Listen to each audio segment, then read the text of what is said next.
Welcome to the weekly wrap-up for October 30th through November 3rd. And welcome to November.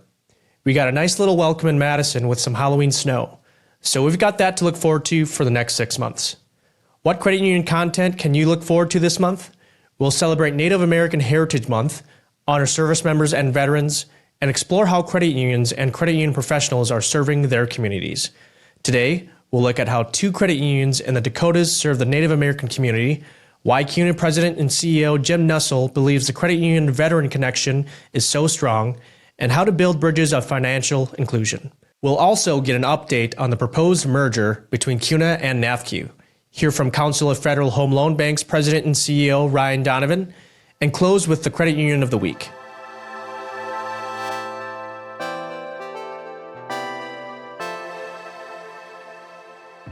Let's get into the stories. Located in the heart of the Sisseton-Wahpeton-Oyate Reservation, about 85% of Coteau Valley Federal Credit Union's 2,000 members are Native Americans. They haven't had the privilege of generations and generations of parents who have taught them to save money, what CDs are, or that with loans you want low interest rates, says Katie Bredvik, President and CEO of the $15 million asset credit union in Sisseton, South Dakota. It's also critical for credit unions to be active in their communities, says Katie Neal, Communications Manager at $1.2 billion asset First Community Credit Union in Jamestown, North Dakota. CUNA President and CEO Jim Nussle kicks off our Veterans Day coverage by discussing credit unions' long history of meeting the unique needs of military members. Service members and military families face challenges unfamiliar to many of us, but we all share the same goals: safe and reliable transportation, a roof over our heads, and a chance to plan for our family's future. Nussle says, credit unions have always existed to serve their members.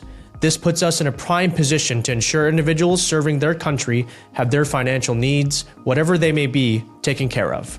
Credit unions' financial inclusion efforts extend well beyond service members. Guadalupe Credit Union's Corey Tressiter and CNOT's Jessica Jacobson took the mic at last month's CUNA Operations and Member Experience Council and CUNA Technology Council Conference to discuss how serving the underserved benefits communities and credit unions. It may seem daunting, but you don't need to revamp your credit union to take steps toward inclusion. We've made it part of who we are, and it's made us more successful, Tressiter says, offering 2 starting points for credit unions looking to serve the underserved.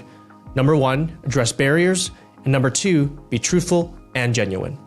Finally, tune into the CUNA News Podcast to hear a conversation with Council of Federal Home Loan Banks President and CEO Ryan Donovan. Donovan guides listeners through the FHLB system, how credit unions fit into the mix, and recent developments with the FHLB. Check out this clip from the podcast. This is really important. I think credit unions that aren't members of the home loan bank system ought to look into it, because membership in a home loan bank gives credit unions access to fast and reliable liquidity that they can use to help meet the needs of their members and community. Now, over to CUNA Senior Editor of Public Affairs Communications, Alex McVeigh, for an update on the proposed merger between CUNA and NAFCU. Members of both CUNA and NAFCU officially approved the merger of the 2 associations into America's credit unions.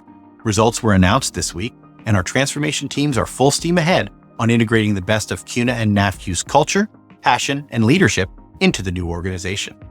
America's credit unions will be a new legal entity on January 1st, 2024, and will need the majority of 2024 to transform and become fully operational.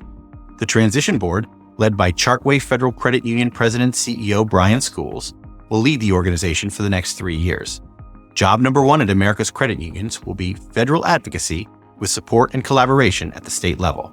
These will be supported by the other pillars: a clear, united voice, strong compliance assistance, education and networking, and member engagement. We'll have more information coming next week. Keep up with the latest at cuna.org/merger. Thanks, Alex. Our Credit Union of the Week is Fort Credit Union in Portland, Oregon. The $100 million asset credit union was founded by 45 members in 1936 as Portland Federal Employees Credit Union. This credit union, which is led by President and CEO Justin Olson and Board Chair Laureen Bay, operates with the mission of forward together, each member, each moment. Learn more at www.fortcu.org. All right, that's it for this week's wrap-up. Thanks for watching, and have a great weekend. To stay up to date on these stories and more, subscribe to Credit Union Magazine, visit news.cuna.org, and listen to the CUNA News Podcast at news.cuna.org/podcasts. Subscribe to our YouTube channel and check out the description for links to everything discussed in this video.